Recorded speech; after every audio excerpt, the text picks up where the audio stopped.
there's definitely a fine line between advertising yourselves on social media pages and actually wanting to genuinely interact with your reader, which is what we like to do at Team Vogue.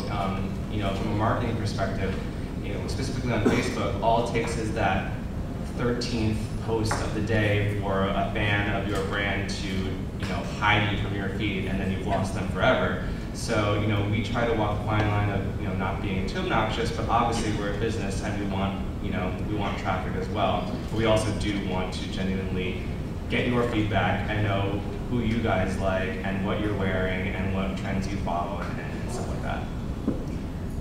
So one more thing, I'm actually a big fan of you guys creating your own Facebook pages. You mentioned that since you are your own person, but your blog really is its own brand. It's part of you, but it's its own thing. And creating a blog page or a brand page on Facebook or on Twitter or wherever, I think makes a lot of sense. And especially depending on what you're looking for, but if brands and companies want to get in touch with you and want to work with you in some capacity, it's much easier to do that if you're working with your brand rather than you as a person. So, you know, your friends aren't, whatever, posting pictures from last night's party necessarily. You put forth a little more of a professional face. And this question is for everyone. I think that we use social media with a goal in mind, and I'm wondering what, for your brand or you personally, what is your goal and what do you hope your customer or readers see through your visibility?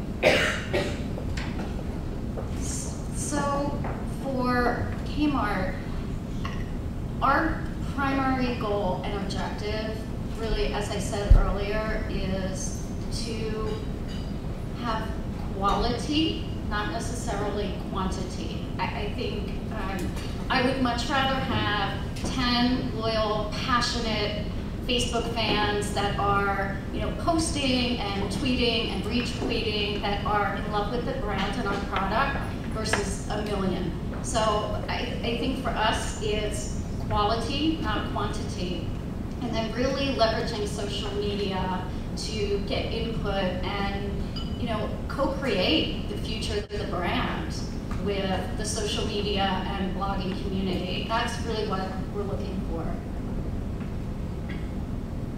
Anyone else? Yeah, I think I kind of answered that already. You know, the goal of us Team Vogue establishing a presence on, you know, Facebook or Twitter, obviously is traffic, but it's also getting feedback from our community. But also, I think it would be pretty weird if Team Vogue wasn't on Facebook or Twitter. You know, our readers are the girls, as said earlier in the previous panel. You know, teenage girls spend a lot of time online. They're the ones that contribute a lot of content UGC, but they also are commenting and liking. So we'd probably look really foolish, and we'd probably lose a lot of readers if we weren't, you know, where the discussion's at. So I think for us, it's a natural fit for Team Vogue, and also Alloy to be in social media. Both great brands, Team Vogue and Alloy. I've spoken with a few big brands lately, the marketing people, about this exact concept of what is a Facebook fan, for example, or I just call it a like on Facebook. What does it really get me as a brand? And these are very, very large brands that you would all recognize. And we're having these kind of debates over it, and they're saying, it's great that I have all these people who like me on Facebook, but what do I do with them? How do I engage with them? And I think that's an open-ended question, and I think it's something that will evolve over time, not just because of us as marketers will come up with ideas, but because the platforms are evolving. You know, Facebook today isn't the same that Facebook was a year ago, and it's very different than it was 2 or 3 years ago.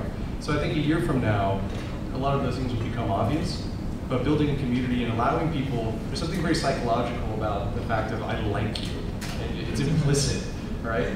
And as many people as you can get to authentically like you and engage with you, I think the better off you'll be in the long run. It gives you another marketing channel.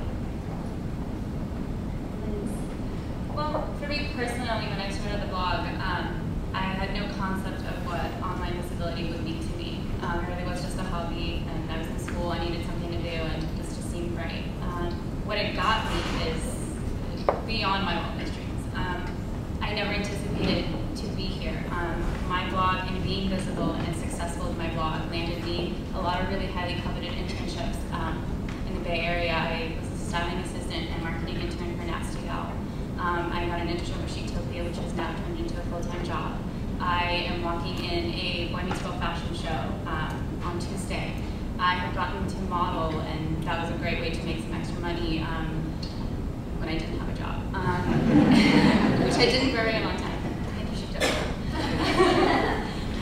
And it just, what it got me is never anything it's not why I started, but it did get me really far, and I didn't think I would be in fashion. I have a major in social psychology. I thought I would be getting my PhD right now, and I worked in a lab for so long, and I loved fashion, but I never dreamed of being in fashion, and the reason I'm in fashion is because I